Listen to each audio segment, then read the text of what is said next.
have here three types of expansion valves. Look at this. This is the high pressure side. High pressure side. What is this? The capillary pipe. The diameter pass from this diameter into this diameter and enter into the evaporator. Okay, look at this. What is this? Thermal expansion valve. How that valve works? Like a thermostat. Look at this. Here they have a diaphragm,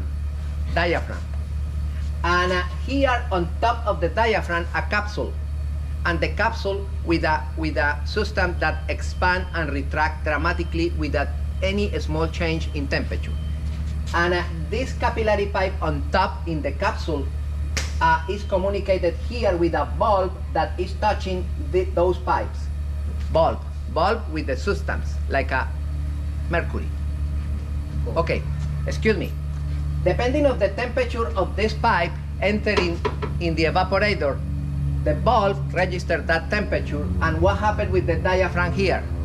Expand and retract and allow that the high pressure refrigerant pass over there and continue or stay over there. The expansion valve is thermal expansion valve, depends on the temperature of the refrigerant. How is the refrigerant entering here in the evaporator? It's liquid. It's liquid at a low pressure and low temperature. No? Perfect. That element, that bulb only touch the pipe, and the pipe internally have the refrigerant entering in the evaporator. You remember the evaporator? The refrigerant enter in the bottom and start to evaporate. Yeah. Enter liquid at ultra low pressure and ultra low temperature and start to evaporate because the ambient air passing through the frozen pipes help the process of evaporation. You remember that? This is the point. Excuse me. Depending how is the temperature of this frozen pipe entering here, is the deflection of the diaphragm more or less. Okay, guys, look at this. Capillary tube versus thermal expansion valve. Okay, and now we are going to talk about other magic element. The reversing valve. This is the compressor, and the compressor discharge the refrigerant, and the refrigerant at high pressure enter in the bottom, in the middle of the Y valve. Look at this. If the solenoid, because this is a solenoid, and here is a metallic element. If the metallic element is closing this and this, the refrigerant goes for here. If the metallic element is here, the refrigerant is going in this direction. Yes or no? In this moment, this is closed. The refrigerant goes over there and enter in the outside coil. And what happened? If the refrigerant from the output of the compressor enter in the outside coil, what type of mode is? Is cooling or heating? Cooling. Is cooling. Excuse me.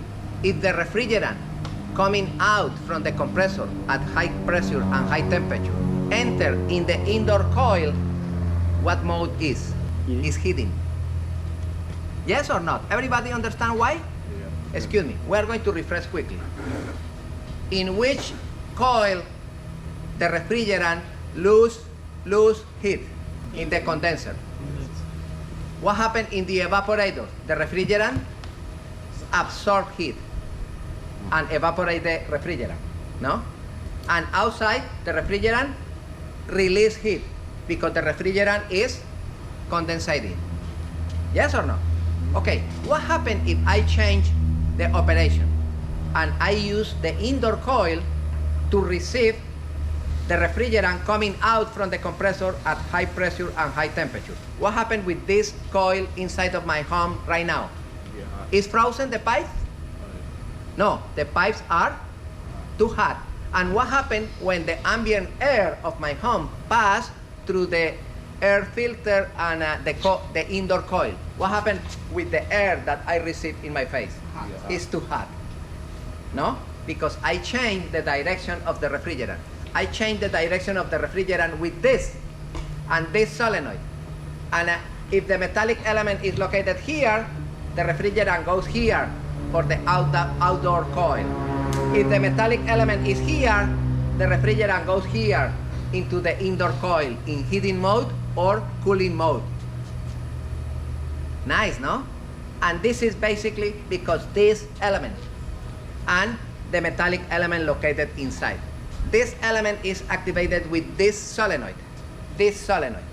This solenoid, the solenoid is activated not with DC current. It's activated with AC current. It's around 30 volts AC. 35 volts AC. This solenoid. How I activate this solenoid? Thermostat. In the thermostat, when you say cooling mode or heating, when you say heating, immediately this element receives 30 volts and change the position. Nice, no?